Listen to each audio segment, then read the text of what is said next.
Shalom a todos en este día. Es un gusto estar con ustedes nuevamente. Los he extrañado. Quiero mandar un saludo a todos los miembros del canal y a aquellos que de alguna manera van a ver esta grabación.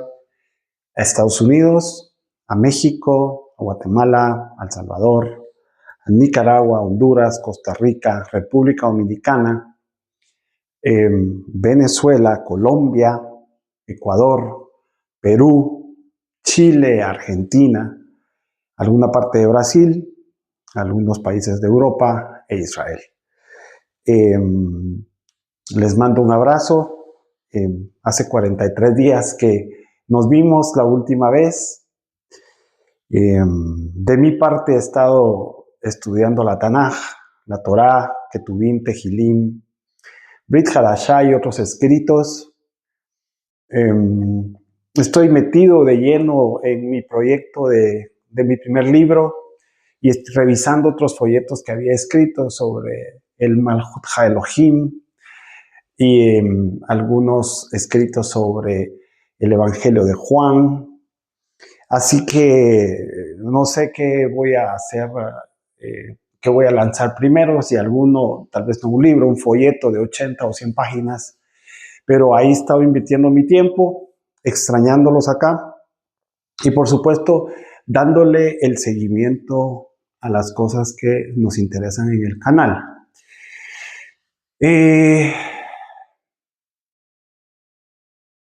Arrancamos diciendo Baruch haba Beshem Adonai Yeshua HaMashiach. Hay tanto que exponer, hay tanto que hablar. ¿Sí? Ya vieron el pizarrón acá, tiene un resumen de la serie Yeshua está regresando. Alguien me dijo una vez, mire, todo eso que usted tiene ahí es un relajo. Si se queda conmigo, le prometo que va a entender cada parte que voy a explicar, no es un relajo. Por lo menos aquí hay resumido las principales ideas de unas 10 horas de grabación de esa serie.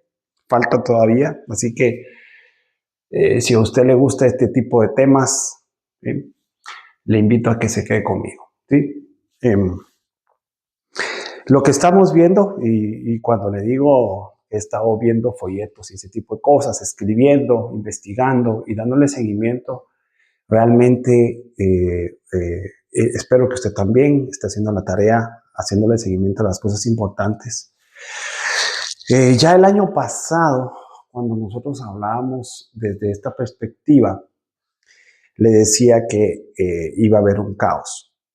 Y le dije varias cosas y de eso se trata este repaso que vamos a hacer. Y lo he pensado hacer porque hay gente que quizás gusta del canal y le gusta este tema, de tal manera de que vale la pena que repasemos algunos conceptos, ¿sí? Y estar claros de que esto no es, digamos, algo nuevo, el esquema se mantiene, pero sí tengo unas 3 o 4 ideas adicionales que le quiero compartir.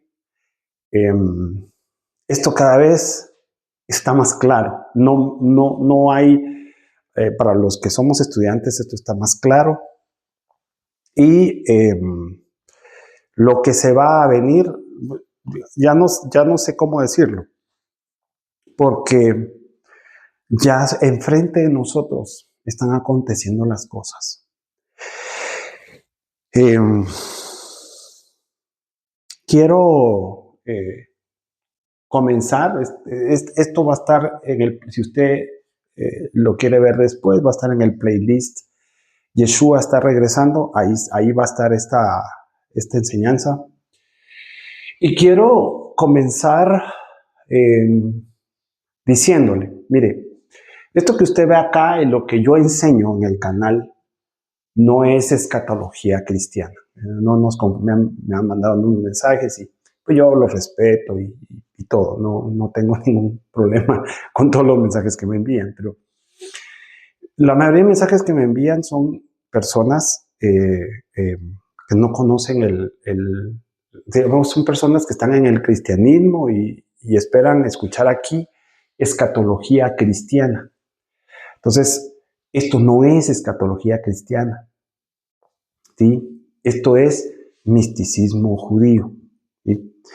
Para usted que es un estudiante, yo soy, pues con toda la humildad del caso, un talmid, soy un estudiante. Yeshua era un maestro, un rabí, que enseñaba judío, digamos, un misticismo judío. Todo lo que él hacía, todo lo que él enseñaba, siempre tenía un significado eh, adicional. Y de eso es parte de la metodología del estudio del judaísmo. Y todos los judaísmos, porque hay varios, y Yeshua enseñaban, y él enseñó en un judaísmo místico. Es decir, que tenemos que encontrar el mensaje detrás de las líneas. ¿Ok?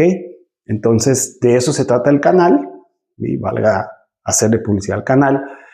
El canal habla de revelación, pero la revelación no en el aspecto cristiano, sino en cómo cuando la luz se manifiesta, la luz alumbra las tinieblas. Ese es el sentido, digamos, más profundo del judaísmo. Y Yeshua lo enseñaba así lo vivía, así lo enseñaba. Ahora, lo que vino después, usted lo puede comenzar a ver en algunos puntos que he hablado sobre la iglesia y lo que no habló Yeshua y lo que no creía Yeshua. La iglesia le ha dado. La iglesia creó un Jesús de religión. Hay mucho que hablar, hoy no me quiero enfocar en eso. Y ahí están los temas de la iglesia y va a venir más, hay mucho material, ¿no? Donde dejamos claro cuál ha sido el rol de la iglesia y cómo la iglesia ha creado una religión. Entonces, esto no es escatología cristiana, esto es misticismo judío. Bueno, en realidad cuando nosotros, quiero comenzar porque no sé cuánto tiempo voy a tratar de ser conciso para trasladarle algunos puntos que escribí acá, sí, que llevo, no sé, unos 15 días preparando esto para usted, para mí y para usted. Entonces no sé si voy a escribir ya formalmente en cada capítulo como ciertas capas por tiempo, porque este panorama que usted ve acá no está basado en ninguna revelación cristiana, ni mucho menos, sino está basado en la historia. La profecía verdadera, para que usted lo sepa, no está basado en visiones ni sueños. La verdad es que es lamentable que en el mundo cristiano todo se basa en sueños y visiones. El misticismo sí va por ahí, pero no es que yo sueñe y en función de un sueño entonces yo tengo una revelación. No es así. Hay que entender cómo el judío y los judaísmos ven el tema profético, enseñan el tema profético, conciben el tema profético. Pero particularmente, en nuestro caso, eso más como Yeshua concebía, cómo él entendía la profecía. Obviamente en el contexto judío, no griego, no romano, no latín, no español, judío, ¿sí? Y judío de su tiempo, no judío de hoy, judío de su tiempo. Entonces es una tarea complicada que lleva tiempo, pero no es imposible llegar a esos pensamientos. Entonces, esto que está acá es una idea basada en misticismo judío, en la Tanaj, en la Torá, Ketuvim, Tehilim, Neviim, Brit Hadashah y otros escritos.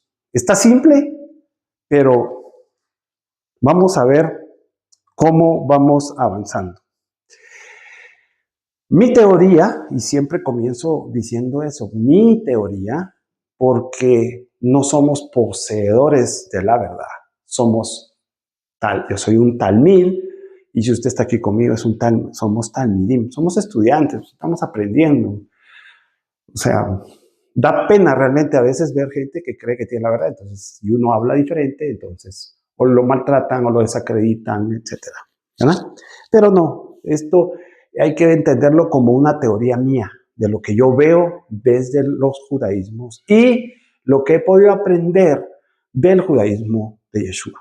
Bueno, Yeshua desde su judaísmo interpreto, porque ya dimos unos textos de Mateo 24 y otros textos donde Yeshua habla de algunas cosas que vamos a revisar aquí, ¿sí? Entonces, punto número 1, Yeshua habló, en realidad, como yo ya se lo dije a usted, del Malhut HaElohim, pero ¿en qué contexto lo habló?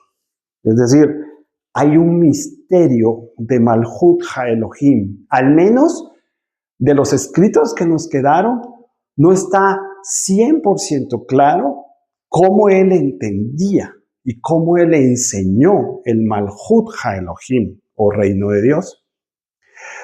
Y yo ya se lo he dicho, pero lo quiero volver a aclarar porque seguramente va a haber personas que no son suscriptores del canal que me escuchan hablar así. Yo escojo usar Elohim, ¿sí? Para traducir Dios, ¿sí? Elohim, tal cual Bereshit habla de Elohim en el Bereshit, es decir, en el principio, y prefiero esa traducción en su contexto en los labios de Yeshua y no usar el nombre de las 4 letras. Yo ya he hablado un poquito en otra serie sobre eso. ¿Por qué? ¿Por qué? Porque si bien es cierto, tenemos un contexto o creemos que traduciendo Dios con el nombre de las 4 letras, estamos yéndonos por la ruta correcta para interpretar la idea de Yeshua, ¿sí? Cuando él hablaba de Dios. Yo he revisado y he visto que el mejor contexto es, al menos de los que interpretaron a Yeshua, tal vez no he llegado todavía, al menos sí he llegado a los que interpretan a Yeshua, y son eloístas más que yavistas. ¿Sí? Si usted es un estudiante, usted tiene que saber eso respecto a la Torá y otros escritos, que hay teorías y corrientes muy antiguas donde se enfocaban unos en teorías eloístas, es decir, Elohim, y otros yavistas, ¿sí? Entonces, yo he llegado a las capas de los que interpretan a Yeshua y he podido notar que ellos creen, sobre todo Pablo, en el universalismo de Elohim. Ese es un tema aparte, pero el universalismo es todo un tema cósmico que abarca muchas cosas, pero Pablo se enfoca mucho y utiliza mucho la teoría eloísta para exponer sobre Yeshua. Entonces, el reino de Dios, Malhut HaElohim, es un misterio, todavía es un misterio. Y esto es una aproximación. Yeshua habló de esto y todo lo que hizo era para enseñarnos muchos detalles y en ese camino estamos, aprendiendo los detalles. Por eso digo, esto no es así como que vaya a comprar una Coca-Cola a la esquina. No, es realmente primero un estudio espiritual para crecimiento espiritual y entender sus palabras, ¿verdad? De eso se trata el canal. Si usted está en esta misma ruta, estamos juntos en la misma ruta. Entonces, lo más seguro es que Yeshua habló de algo que se conoce como la era mesiánica. Es un tema que la iglesia no ha entendido hasta el día de hoy, ¿verdad?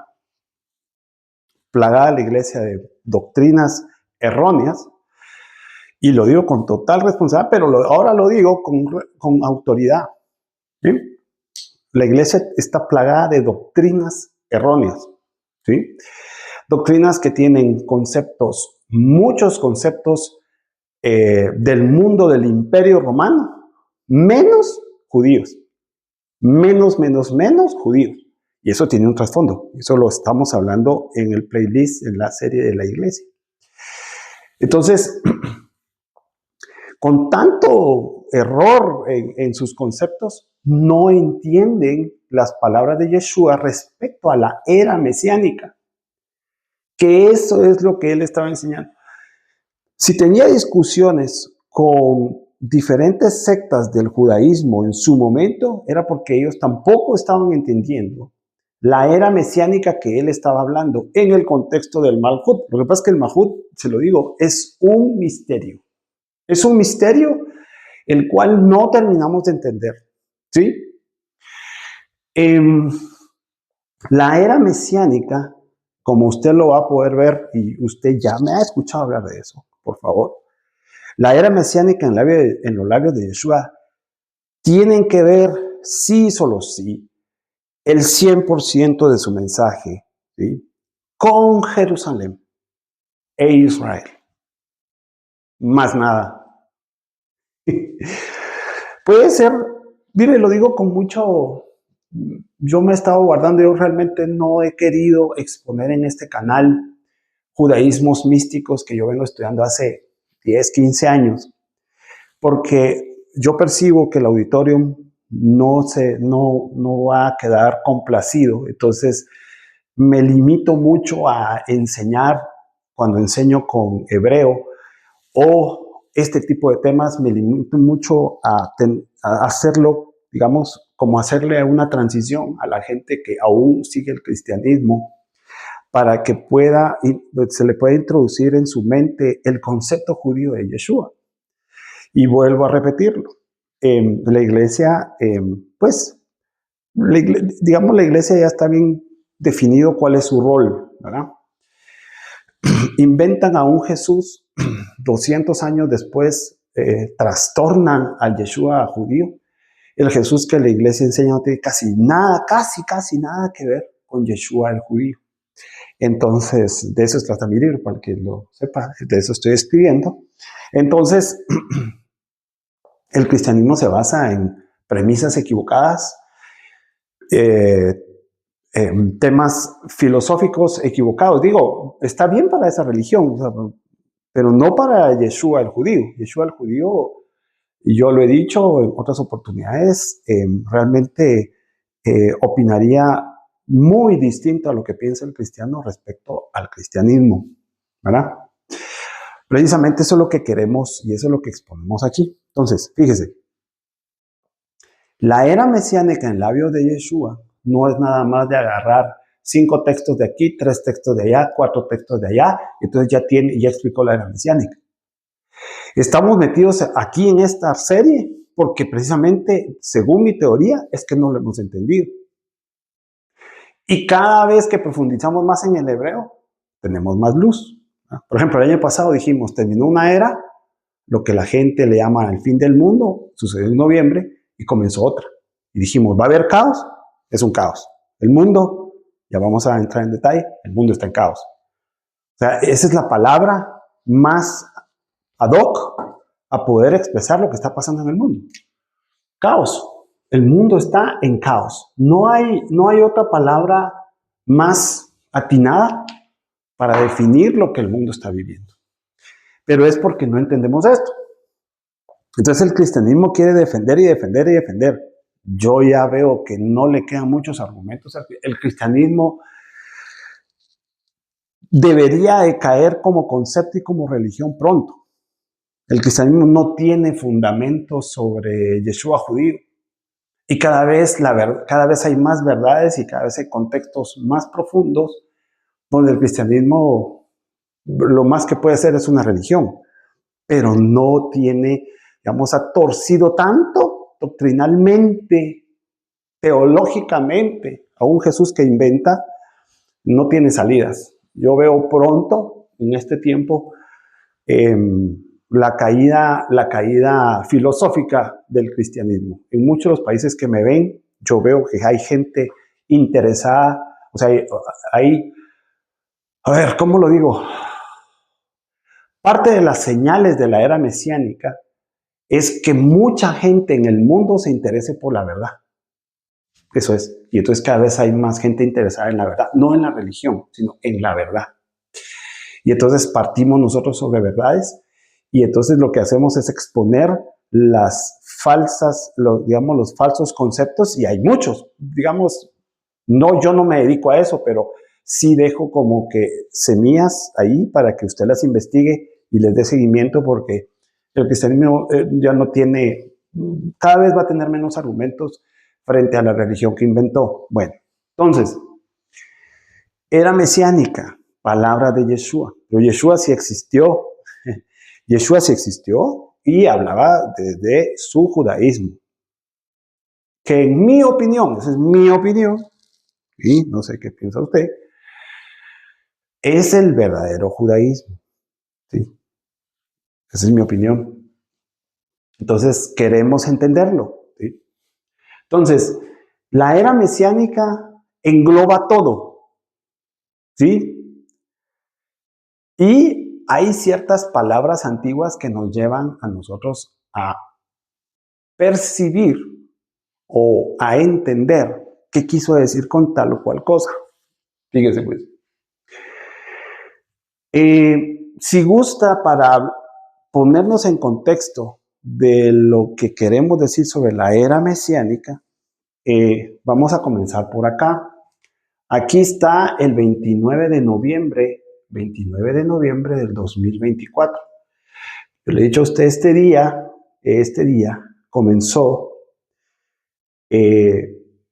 un nuevo día, este 29 de noviembre, acá del 2024. Este día es el cumpleaños o fue el otro aniversario más de la creación moderna de Israel. Este día cumplió 77 años, ¿verdad? 77 años, ¿sí? Pero por eso le digo que los esquemas que estamos viendo aquí, esto no va a cambiar. O sea, en 1947, el 29 de noviembre, que yo se lo tengo acá, eso no va a cambiar, eso es historia. No, aquí no vamos a inventar nada. Eso sucedió, el Estado de Israel nació en 1947. La referencia en 1948 es errónea, de mayo. Entonces, 1947 al 2024 son 77 años. ¿Sí? 77 años. Y ese número 77, que se lo tengo acá, ¿sí? 77 años. Aquí están los 77 años. De aquí para acá. Marca el fin de una era. O lo que leemos como fin del mundo.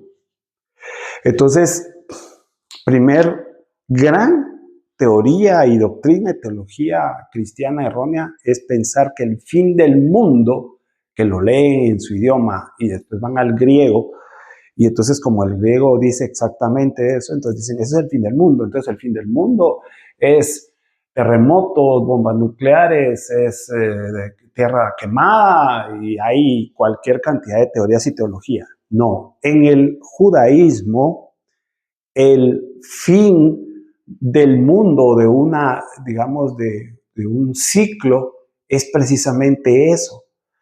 No es precisamente una cuestión de que la tierra se va a desaparecer y entonces... Lo que pasa es que hay cosas que sí van a suceder, pero cuando Yeshua, en el contexto del Malhut y la era mesiánica, hablan de un final, están hablando de esto relacionado a qué. Esto ya, digamos, lo paso rápido porque lo hemos estudiado en otras series. Yeshua no habló de la iglesia. Olvídese de la iglesia. Para la mentalidad de Yeshua, el concepto de Yeshua no habló de la iglesia. Eso no existe en el contexto. Hay textos que están ahí en el Nuevo Testamento. Eso es teología inventada 200, 300, 400 años después de Yeshua. Yeshua no conoció el cristianismo. ¿Sí? Bueno, pasemos la página. Entonces, ¿cuál es el punto de referencia del mensaje de Yeshua de la era mesiánica? Fíjese por dónde vamos. Creo que vamos bien. Se llama Jerusalén e Israel. Entonces, cuando nosotros comenzamos a estudiar la higuera, que pronto vamos a estudiar más en detalle la higuera, y por favor, todos los que tengan información de la higuera, cuando el profeta Jeremías y otros profetas hablan, mándelo. Es todo lo que quiera decirme sobre la higuera, porque es clave la higuera hablando de Israel. Y yo les he dicho y les he compartido, la higuera, véala en 2 dimensiones, Jerusalén e Israel. Yeshua a eso se refería, en su mente y en su luz, él apuntaba a Jerusalén e Israel. Olvídese de la iglesia, todo lo que están hablando de la iglesia, que eso no tiene contexto en el mensaje de Yeshua y la era mesiánica. Bueno, entonces, fin de una era en la mentalidad de él es un ciclo. Hay una palabra griega, ya vamos a ver la hebrea, hay una palabra griega para escribir lo que no exactamente se entiende en el judaísmo, pero eón o aión en griego es un ciclo que al final sí tiene que ver con tiempo, pero lo que pasa es que la idea del aión griego, el eón griego, es muy por encima del tiempo. Son lo que no es equivalente, pero en el judaísmo parte de cómo se entiende el tiempo, entre comillas, son moedim. Pero es que no es un conteo de tiempo, sino es un ciclo de cómo Elohim se manifiesta. Y eso no tiene nada, porque en el espacio donde Él habita y donde Él se manifiesta no hay tiempo. Entonces, los Moedim hablan de eso. Para nuestra mente entender el Moedim, entonces usted va a leer en Levítico Vayikra 23, va a leer sobre los Moedim. Yo ya he hablado sobre los Moedim en la serie de Jesús y el judaísmo.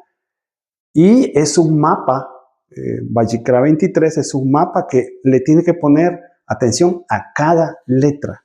Cada letra tiene significado en hebreo y cada letra nos está guiando hacia algo. Eso es más o menos, digamos, Eón no lo explica así, pero trata de explicar algo desde el griego. Los Moedim son esos, no son ni semanas ni días. Es que los Moedim simulan días, simulan años, simulan tiempos, pero no son un tiempo como tal. Bueno, continuemos. Entonces, lo que está pasando acá en el trasfondo es que nosotros tenemos que entender, como más adelante lo vamos a ver en Tesalonicenses, ¿sí? Tesalonicenses 4 y 5, que Pablo, con mentalidad farisea, él explica tiempos, digamos, no son tiempos, eras desde los Moedim. ¿Sí? Recuerda, yo le he hablado de eso. Entonces, aquí estamos queriendo percibir qué Moed o cuáles Moedim están corriendo simultáneamente hoy y han corrido acá. Eso es lo que queremos hablar o percibir, ¿verdad? Vamos a ver si yo le leo acá Primera de Tesalonicenses 5, como para darle pues para recordarle lo que hemos hablado todas estas horas sobre este tema. Esta versión dice, Primera de Tesalonicenses 5, 1, pero acerca de los tiempos, dice Pablo el fariseo, y de las sazones, no tenéis necesidad, hermanos, de que yo os escriba. Y entonces en el versículo 2 cambia, primero hace la introducción, estos tiempos y sazones tienen que ver con Moedim. Entonces dice, usted no tiene necesidad, ustedes lo saben, y entonces lo afirma, porque dice en el versículo 2, porque vosotros mismos sabéis perfectamente que el día del Señor vendrá del mismo modo que un ladrón en la noche. Entonces tenemos varias pistas para poder identificar qué Moed puede estar hablando. Pero no, y déjeme decirle algo, el tema acá es que no es una, son varias que puedan estar corriendo al mismo tiempo. En alguna oportunidad yo le hablé de Atlas de 4 dimensiones. Se lo mencioné, ¿no? No se lo mencioné. Y está basado en la visión de Ezequiel, capítulo 1. No quiero meterme ahorita a explicar el tema de las 4 dimensiones que Ezequiel ve ahí, pero algo similar son los Moedim que están corriendo o se están manifestando, y no solo es que termina uno y comienza otro. Eso es lo que Pablo da por sentado que ya sabemos. Pero Pablo lo está explicando desde la óptica judía, no de una óptica griega o española o inglés, no, lo está pensando desde una óptica estrictamente judía. Entonces, pues de eso estoy escribiendo, cómo entender el pensamiento de Pablo cuando él lo expresa desde el fariseísmo o lo aprendió de otros grupos judíos. Por ejemplo, los esenios. Por ejemplo. Entonces, ya verá usted cómo Pablo, desde esas ópticas, él explica a Yeshua judío. No a Jesús, el que murió en la cruz, no. Pablo está interesado en explicarle, cuando le habla en las sinagogas, al inicio eran muchos judíos, él trata de explicarles por qué el Mesías, fíjese, mire qué interesante, no sé cuántas veces lo hemos leído, pero pónganle atención a eso. ¿Por qué? Dice, era necesario, dice, que el Mesías muriera. Es que eso es algo que vamos a estudiar en detalle en la serie del libro El Judaísmo de Jesús, para que entendamos o tratemos de entender el enfoque judío desde donde Pablo quiere explicarlo. Pero esto que él está explicando, él está dando por sentado que estos que seguramente han de ser judíos de la diáspora en una sinagoga o sinagogas en Tesalónica, comprenden los Moedim, entienden los Moedim. Y entonces dicen, ustedes saben perfectamente eso. Bueno, hasta el día de hoy, si nos volvemos a comentarios atrás, la iglesia ni lo ha entendido ni lo enseña. Pero nosotros deberíamos de entenderlo para comprender cuáles Moed están corriendo. ¿Sí? Bueno, continuemos. Entonces, fíjese, han pasado 77 años y el cambio de era está marcado por Moedim que se van cumpliendo y pueden repetirse, ¿sí? Porque son cíclicos, y entonces estamos llamados a percibirlo desde esa óptica. Ahora, esto es noviembre de 2024. Ya habíamos anunciado nosotros antes, estado revisando las grabaciones y antes de noviembre, antes que sucediera esto, ya habíamos hablado de varias cosas aquí en el canal. ¿Sí? Habíamos hablado del caos que aproximaba, el nuevo día, que es este día que arranca acá, que arrancó en noviembre, es un nuevo día, pero que el día, desde el hebreo, usted debe entenderlo como Laila y Hayom. Aquí está Laila, que tiene una gematría 70, que significa noche, y Hayom, que es la parte del día que tiene luz, que tiene gematría 7. Entonces, noche tiene gematría 70 y Hayom tiene gematría 7. Entonces, un día pueden ser ciclos de 77. Noche 7, día 7. Noche más día es ciclos de 77. En este misticismo judío es que yo se lo he explicado, que hay 77 años desde que nace a Israel hasta el 29 de noviembre. Entonces, tiene que ver esto con los Moedim que Pablo habla o con la era mesiánica que Yeshua habló. Es un rotundo sí.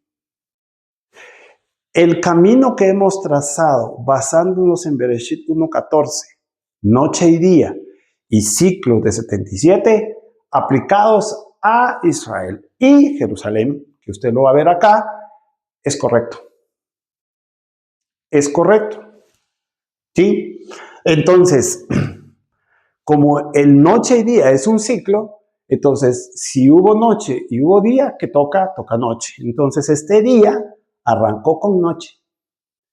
Es decir, oscuridad. Y yo también ya he explicado algo de eso, que ahorita no me voy a hacer énfasis en el tema de la noche que estamos viviendo. Y por eso usted va a entender también por qué yo he comenzado a hablar de la guerra de las luces. ¿Sí? La guerra de las luces en el 2025. Recuérdense que ya di una introducción sobre el tema de la guerra de las luces en el 2025. Tienen gematría 9, 2, 4 y 5.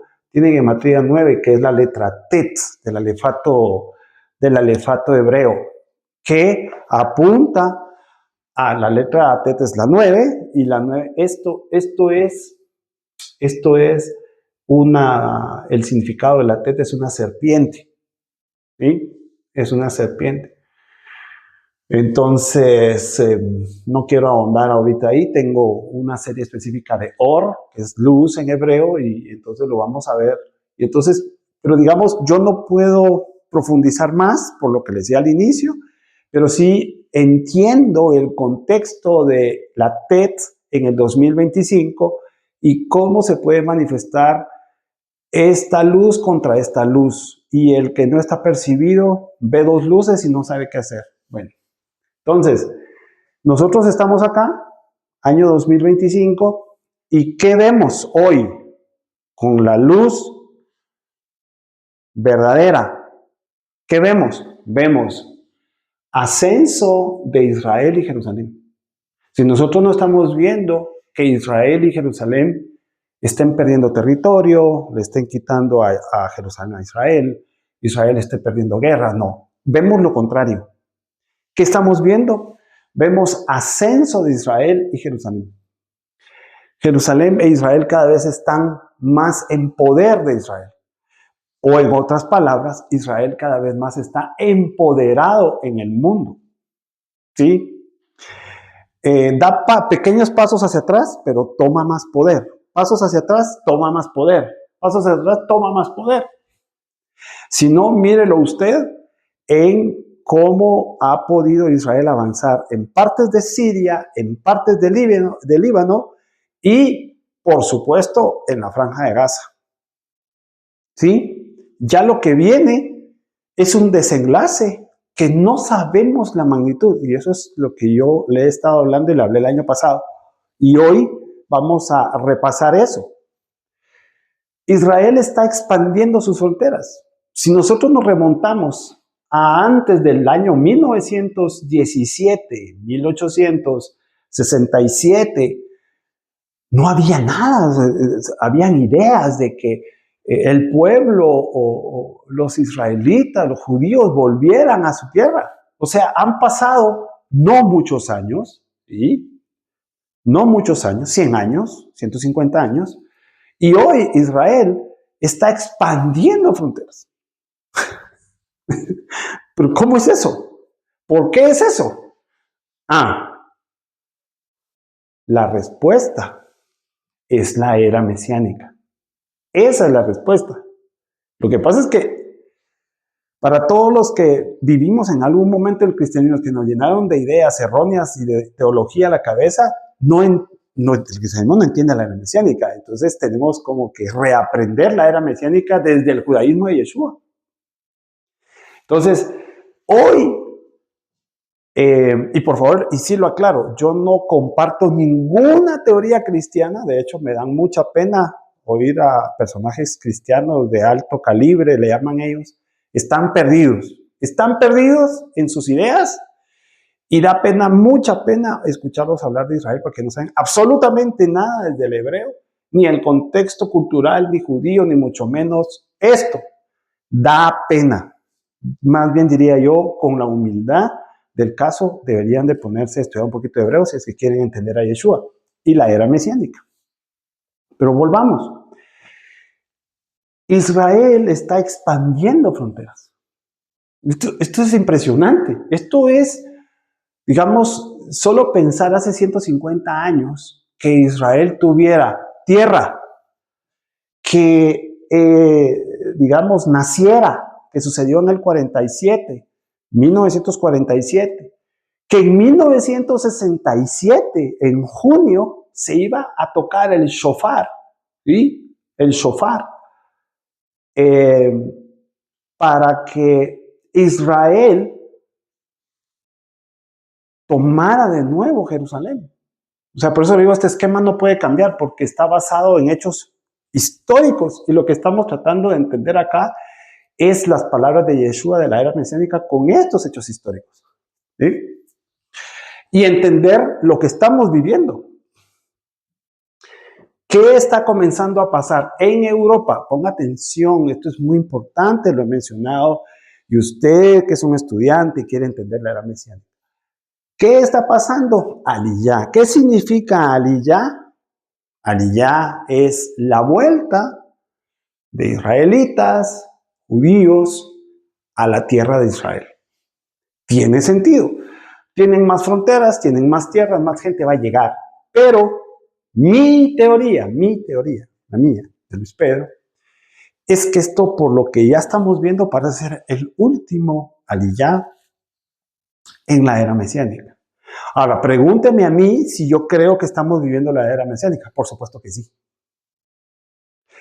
La era mesiánica nosotros estamos viviendo.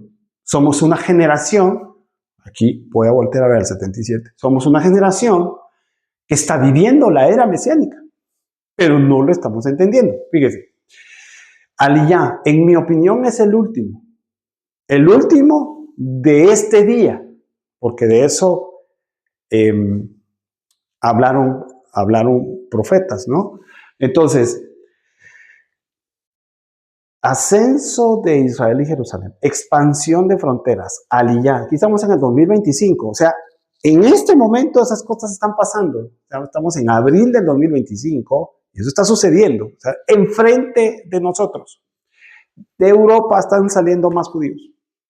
Solo dedíquese una hora y comience a poner canales sobre antisemitismo y semitismo judío en Europa y va a encontrar muchas noticias relacionadas a la aliyá que está sucediendo desde Europa hacia Israel. Bueno, ¿qué más? Al parecer comenzamos a ver en el horizonte ya, esto es hoy y hace un año, lo que pasa es que lo vemos mejor, la guerra de Gog y Magog. Alguien decir, no, pero es que hacen falta más acontecimientos. ¿Qué acontecimientos hacen falta? Ya en el horizonte esto está tomando un rumbo. Mire, voy a hacer, digamos, de las cosas que a uno no le gusta decir, pero hay que decirlas porque están en las escrituras. Y hay que hablarlas, porque es parte de la era mesiánica, no es ajeno, es parte de la era mesiánica. Escuchando a algunos personajes, no voy a decir quiénes, hablan de una simulación en una eventual guerra que viene, o sea, ya esto viene, ¿sí? Entonces, lo que no sabemos es qué viene primero. Si en el horizonte Gog y Magog tiene el desenlace que leemos desde Ezequiel, ¿sí? Y luego viene otros eventos como el que voy a hablar ahora, o es antes. Tenemos que encontrarle la razón o la causa. Fíjese, dicen ellos que en una eventual guerra de la dimensión que estamos hablando, no de Gog y Magog, porque Gog y Magog es un desenlace para otra cosa, pero ellos están hablando de una guerra de dimensión nuclear. Fíjese pues, una guerra de dimensión nuclear, entre paréntesis, le quiero decir que, y lo invito a que lo investigue, las ojivas nucleares que actualmente los países tienen, ahí pues yo con mucho gusto le puedo, si me escribe, le mando el listado de países que tienen armas nucleares. Todos esos países que tienen armas nucleares, ojivas nucleares activas, no son nada parecido a las que Estados Unidos lanzó sobre Japón, digamos en Hiroshima y Nagasaki. son 100, 200, 300 veces más potentes. Entonces, si va a suceder, sí va a suceder. ¿Cuándo? Bueno, yo aquí lo tengo en el mapa. Explosiones nucleares. Joel 2, 30 y 31. Es lo que yo logro ver. Hay más textos, pero yo he estado estudiando Joel. ¿Va a suceder? Sí, sí va a suceder. Pero lo que le quiero decir es esto. Miren, ¿va a suceder las explosiones nucleares antes de Gog y Magog? No lo sabemos. ¿Va a suceder después? Aún no lo sabemos. Pero podemos hacer ciertas inferencias y va a ver usted qué es lo que pienso yo que va a suceder. Pero lo que le quiero decir de las simulaciones es esto. Que las armas son tan potentes, como se lo acabo de decir, que en una eventual guerra de esa magnitud, de ese nivel, de esa dimensión, se va a morir miles de millones de personas entre 12 y 14 minutos. ¿Usted puede creer eso?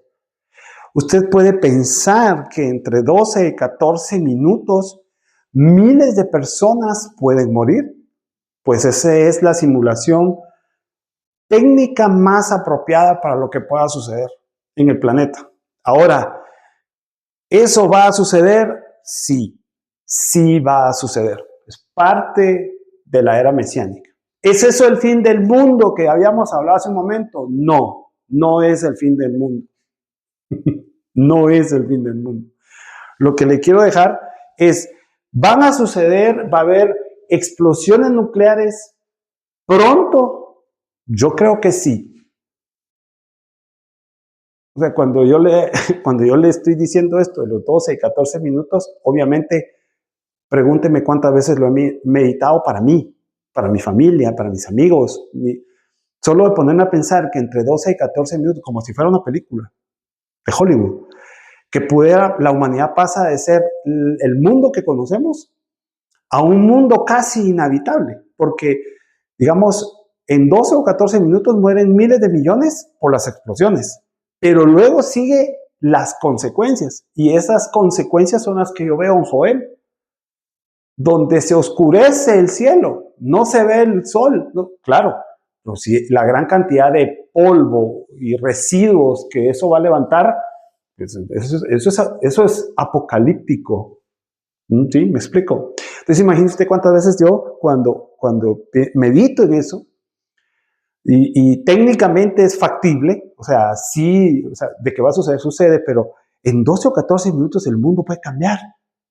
Cuando usted tiene, en inglés se llama realize, cuando usted viene a caer en cuenta de que eso, en 12 o 14 minutos el mundo, su configuración, la humanidad, etcétera, va a cambiar, usted dice, cada día que vivo, cada momento que abrazo a mis hijos o estoy respirando en este mundo que aún tenemos que ser agradecidos y definitivamente estar con temor.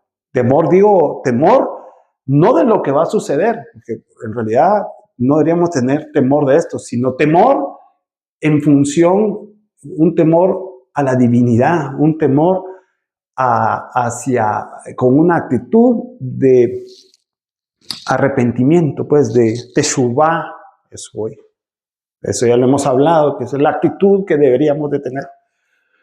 Entonces, ¿qué viene primero? No sé, pero en 12 o 14 minutos podría cambiar la configuración de la humanidad. Y eso lo hablamos el año pasado y lo estoy repitiendo.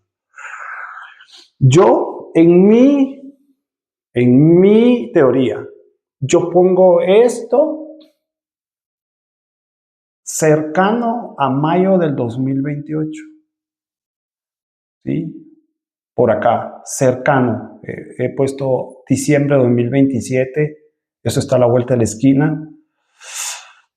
Pero lo que no he logrado determinar es qué pasa primero. Gog y Magog termina y el desenlace es que hay explosiones nucleares o las explosiones nucleares le darán vida a esta guerra. Bueno, tenemos tarea, por eso le dije esto no es. ¿Y qué más está corriendo? Está corriendo el dicho, y Yeshua habló de esto, como en los días de Noé. Eso lo estamos viviendo. Yo ya he hablado de algo que se llama, entre otras cosas, porque, digamos, muchos dirán, no, es que los días de Noé es porque están durmiendo como los de Mateo 25, que lo tengo, Mateo 25. No, sí, están durmiendo, no están apercibidos. Pero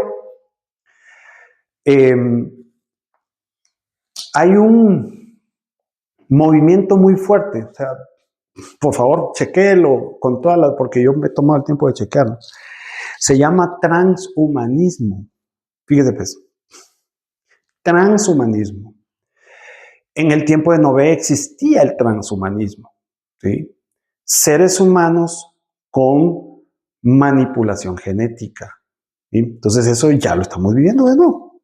Solo que ahora en una especie, yo digo que es el pico más alto del transhumanismo que ya se aproxima. También ya se ve en el horizonte que viene un pico muy alto de transhumanismo. De hecho, en el 2023 y 2024, los que están, digamos, porque aquí hay mucho dinero de mucha gente que está interesada en su negocio.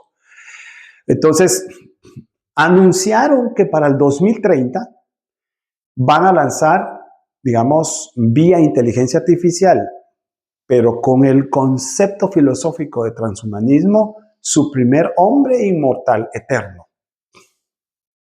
En el 2030. Yo estoy apuntando 2028, aquí tengo mapeado hasta el 2031 y el 2032. Pero en el 2030 dicen ellos que van a lanzar a su primer hombre inmortal, eterno. ¿Qué le dice a usted eso? Que detrás de esa filosofía que hoy por hoy tiene miles de billones de dólares invertidos y siguen invirtiendo, está unido el transhumanismo con la inteligencia artificial, que le quieren dar un matiz de beneficio a la humanidad, pero tú tienes un fondo espiritual, y el fondo espiritual es como en los días de Noé. Transhumanismo, toques genéticos, ¿sí? Yo ya vi que pues, estoy realmente comenzando, pero creo que vamos a tener que continuar. Me tomo un descanso y vamos a volver a grabar para continuar. Mire, el transhumanismo que cumple las palabras de Yeshua hablando de la era mesiánica, como en los días de Noé, es o está llegando y va a llegar pronto, a la vuelta de la esquina, su cúspide de manipulación del ser humano. El ADN, ya anunciaron que los móviles van a desaparecer, cada vez se acercan más al cuerpo, van a incorporar cosas al cuerpo, ¿sí? Entonces, eso ya está. No es que, miren, antes yo recuerdo, hace 30 años, es que va a ser y va a volver y comenzaron las especulaciones. Señores, ya estamos viviendo ese tiempo. No esperemos, es que va a venir. No, es que ya está corriendo. Estamos como en los días de Noé. Manipulación genética, billones, trillones de dólares de inversión en transhumanismo para lanzar a su hombre inmortal y decirle a Elohim y a su Mesías, no te necesitamos. Podemos darnos vida eterna nosotros solos. ¿Sí? No te necesitamos. Nos podemos dar vida. Somos autoexistentes. ¿Sí? Eso ya está. No es que esa es una realidad que hoy, si no la vemos, pues eso es otra cosa, pero es una realidad frente a nuestros ojos, nuestra familia, nosotros lo estamos viendo, todo lo estamos viendo en el mundo. Con menos o más conciencia, por favor, tenga el realize, dése cuenta. Ya estamos ahí. ¿Qué más? Miren, hay algo que yo he enseñado basado en Joel, capítulo 2, ¿sí? Que se llama la lluvia tardía. La lluvia tardía tiene que ver con el concepto que le dije sobre la búsqueda de la verdad, donde voy a mencionar, dos conceptos. Ruach HaKodesh y Ruach HaElohim inundan a la humanidad para que despierte la lluvia tardía. Y ya la estamos comenzando a vivir. Si usted siente motivación por la verdad, no por la religión, por la verdad, lluvia tardía, Joel capítulo 2, eso ya lo estamos viviendo. Comienza y cada vez es más. Yo me doy cuenta cuando le doy una ronda y veo el interés, la cantidad de comentarios, la cantidad de visualizaciones, no a temas de religión, sino a temas de búsqueda de la verdad. Es impresionante lo que está pasando en el mundo entero. No está enfocado a ningún país, no está enfocado. Obviamente, si ya lo hacemos, lo queremos hacer geográficamente, como para ver en dónde hay focos de más lluvia o más interés, creo que sí los vamos a encontrar. No nos vamos a enfocar ahorita ahí, pero eso también está corriendo. Mire, yo tengo que cortar aquí por el tiempo, pero le quiero dejar algunos principios que vamos a agregar al esquema que están acá. Se lo quiero dejar porque son muy importantes. ¿Ok? Bueno. ¿Por qué nosotros, digamos, estamos explicando la era mesiánica o queriendo explicar o interpretar a Yeshua respecto a la era mesiánica con 2 días? Fíjese qué interesante. Tiene que ver mucho, y yo no he querido hablar del tema, pero sí lo conozco, sobre la cantidad de tiempo que un humano vivía en los tiempos antes de Abraham. El estándar y promedio pudieron haber sido 1000 años, pero eso tiene que ver con algunos reinos y no me quiero meter a ese tema específicamente ahorita.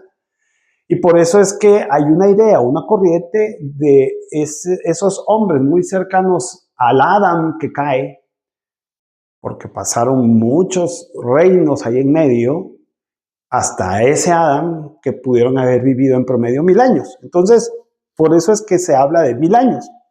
Pero hay otras razones o causas que explican también lo de los 1000 años. ¿Sí?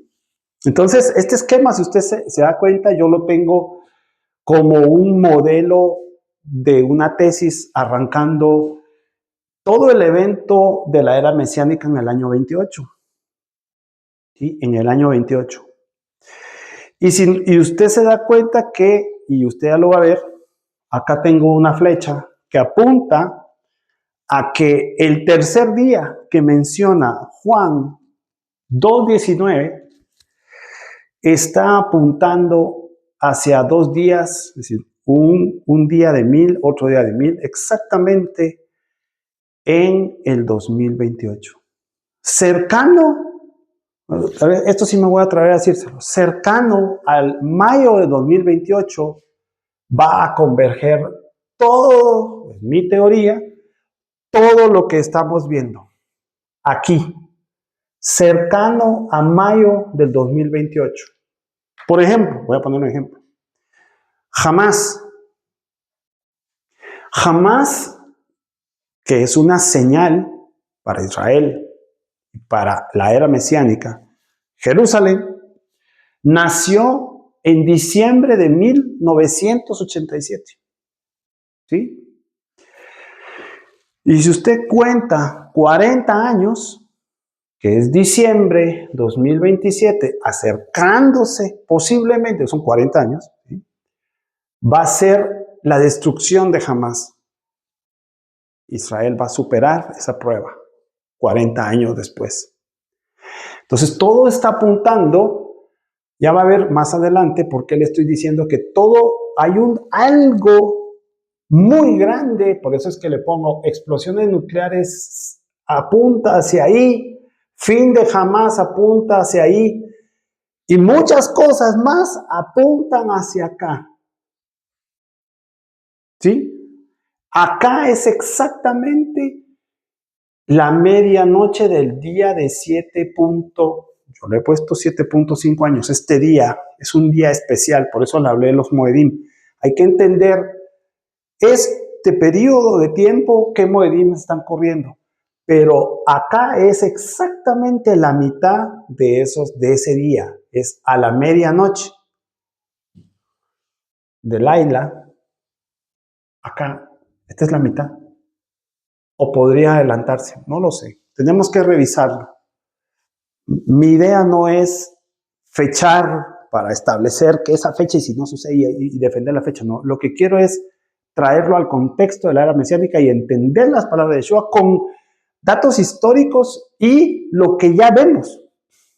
Si sucede antes o después, algo de esto nos alerta de que cosas muy grandes, como por ejemplo explosiones nucleares que lo expliqué, van a suceder cercano a esto.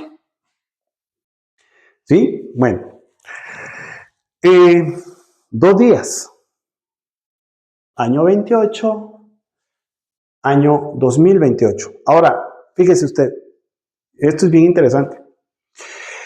He encontrado y he revisado, no quiero ahorita profundizar, pero más adelante sí lo vamos a hacer, sobre los 2 días. Los 2 días tienen una explicación en las palabras de Yeshua. ¿Sí? Y esos 2 días, a ver, ¿cómo se lo explico? Mire, la era mesiánica, en palabras de Yeshua y en palabras de Pablo, que interpreta Yeshua, hay que explicarla. Hay muchos tópicos muy importantes que yo estoy saltándome. Pero mire, ¿cómo explicamos nosotros que el Mesías tenía que morir? Explíqueme usted cómo es posible que el Mesías tenía que morir. Pero dice Pablo, era necesario que muriera. Pero explíqueme usted cómo eso encaja. Explíqueme usted cómo eso encaja con el Mesías que liberta a Israel del Imperio Romano. O sea que ahí hay otras capas que tenemos que indagar. ¿Sí? Pero eso es importantísimo porque Pablo lo interpreta. Pero en el medio hay palabras de él que tenemos que verificar si son de él. ¿Sí? Y una de esas palabras es relacionado a estos días. ¿Sí? Y lo que yo he encontrado, que hay 2 días, que son estos 2 días, ¿sí? Que él está invitando a 2 días que se relacionan con el Pesaj y con el Moedim o el Moed de Hamatzah, donde hay 2 Shabbatot. O 2 días de convocación santa. 2 días, no 3, 2. ¿Sí? Un Shabbatón, otro Shabbatón. ¿Sí? Y quiero dejarle eso en su mente. Mateo 11, 28. Hay más textos, pero no vamos a profundizar ahorita. Mateo 11, 28. Mire, dice, mire lo que dice acá.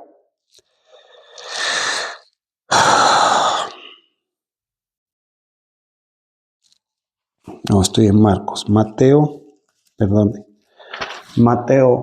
11, 28. Fíjese usted. Dice, venid a mí todos los que estáis fatigados y cargados. Otra versión dice, trabajados y cargados, y yo os haré descansar. ¿Cuál es el contexto de esas palabras de él? Yo os haré descansar. Yo los voy a introducir a un Shabbat. Ustedes que han sido oprimidos con impuestos, con torturas, con asesinatos de parte del imperio. Ustedes que están trabajados y encima de eso tienen que pagar los impuestos. Todo ese ambiente. Fíjese que esto a donde quiero llegar es a tener una explicación del reino, del Malhut, en palabras de Yeshua, con la era mesiánica. Y cómo él lo pudo haber enseñado. Porque seguramente este texto lo hemos enseñado todos los que me escuchan, muchos de los que me escuchan, muchas veces. Pero él nos está invitando, Él invitó proféticamente a entrar en descanso, Shabbatón. ¿Estaba Yeshua acaso anunciando 2 Shabbatón de una moed relacionada a Pesach y Hamatzah? Uno al inicio y otro al final. 2. Y tener un periodo de 2 días para eliminar la levadura entendida como pecado, transgresión, iniquidad a la Torá. 2 días de limpieza de la levadura. 2 Shabbatón, 2 convocaciones donde tenemos que estar concentrados en eliminar la levadura. No estamos solos, pero el llamado a la Asamblea Santa, al Shabbatón que Yeshua hace y promulga y llama 2 días. Entonces, esto me da pie a decirle algo. Y por favor, tómelo en ese contexto de la teoría. Yeshua habla en misterio y ese misterio es que, entendiendo la interpretación de Pablo de Yeshua, llamados a el descanso en las convocaciones 2 días para eliminar la levadura, entonces debemos de entender o deberíamos de entender que hay un malhut interior y hay un malhut exterior. Fíjese lo que le voy a lanzar.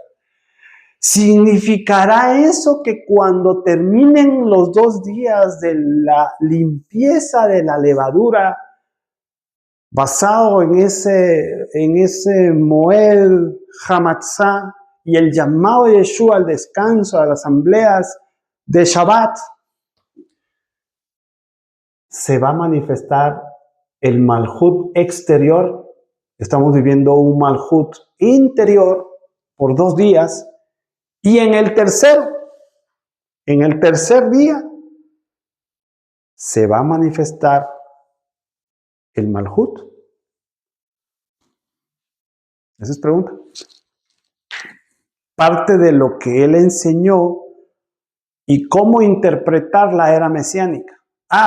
Entonces quiere decir que entonces la era mesiánica, vista desde el malhut que Yeshua enseñó, tiene 2 dimensiones.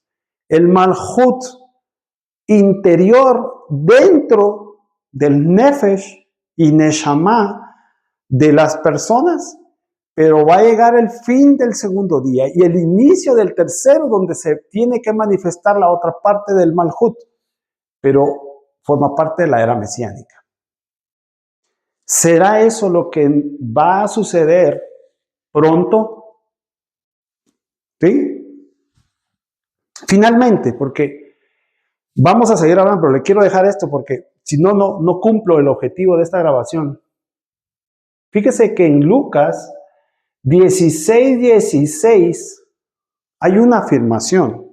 Este texto es muy antiguo. Este texto vino originalmente de otra fuente, no de Lucas. Esto vino de fuentes orales, tradiciones orales, llevadas a un documento que desconocemos cuál es, pero los eruditos le llaman fuente Q. Es muy antiguo, este dicho aparece en la fuente Q y hay que ponerle atención. Y no lo hemos entendido. Y quiero darle, y con esto quiero terminar, una visión de ese dicho. Lucas 16:16 viene de ahí y lo más seguro es que está cercano a los labios de Yeshua. De hecho, usted en su Biblia también lo tiene en rojo, como si es una palabra original. Yo creo, hasta el día de hoy, que sí es una palabra original de él. Y dice, la ley y los profetas eran hasta Juan. Desde entonces, fíjese, pues, mire cómo está traducido. Desde entonces se predica la buena nueva del reino de Dios, el malhut. ¿Sí? Y todos se esfuerzan por entrar en él. Pero espere, aquí hay un detalle, y yo lo voy a explicar más adelante en otras series, que tienen que ver con algo que quizás ha estado enfrente de nosotros y no lo hemos visto. Y es algo relacionado a la Tanaj. ¿Qué quiere decir la ley y los profetas? ¿Sí? ¿Qué quiere decir eso? Para responder eso, tenemos que responder primero, ¿qué es la Tanaj? Recuerda que yo le estaba explicando qué es la Tanaj. La Tanaj tiene en los escritos judíos la Torah, Nevi'im, ¿sí? Ketuvim, ¿sí? 3 partes, ¿sí? Torah, Nevi'im y Ketuvim. Comience a buscar todas las referencias que va a encontrar, no a la Torah ni a los Nevi'im, pero sí a los Ketuvim. Comience a buscarlo, porque yo estoy desarrollando una teoría que el reino interior que Yeshua explicó está basado en los Ketuvim. No precisamente, digamos, su centro o el misterio se tiene que explicar en Salmos, Proverbios, Eclesiastés y siga contando. Primera y Segunda de Reyes, hay más, todos los escritos. Ruth, Esdras. Ahí podemos encontrar discursos que tienen que ver con la era mesiánica y el Malhut interior que Yeshua explicaba. Lo que pasa es que los que escriben de Yeshua, obviamente esto lo dejaron ahí, pero escriben de él, mucho contenido está escrito desde los Nevi'im, desde los profetas, la mayor parte. Muy poco de Torah. Pero, ¿qué está diciendo Yeshua ahí? Volvamos al punto. Desde aquí, y permítamelo, en la teoría que le pongo, año 28, Yohanan, el inmersor, desde aquí o hasta acá, nos hemos centrado en la Torah y en los Nevi'im. Pero desde acá, entonces comencémonos a centrar en los Ketuvim. Y Lucas más adelante, cuando habla de la vuelta de Yeshua, cuando se habla de que Él ha vuelto a la vida, claramente nos da la idea y hace la separación de Torah, Nevi'im, Ketuvim. Bueno, hay más que explicar sobre el reino interior y exterior y la era mesiánica y todo esto que yo le tengo aquí dibujado, pero vamos a darnos una pausa y vamos a volver pronto para continuar hablando de la era mesiánica y las referencias originales que Yeshua pudo haber tenido. Así que mire, ¿qué le pediría yo? Lo que yo le pediría es medite para usted, medite profundamente, ¿sí? Tevilá,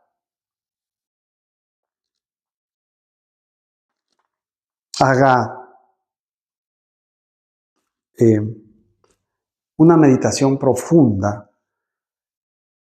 Lo que ya estamos viviendo es algo que quizás pensamos o nos contaron que iba a vivir el mundo.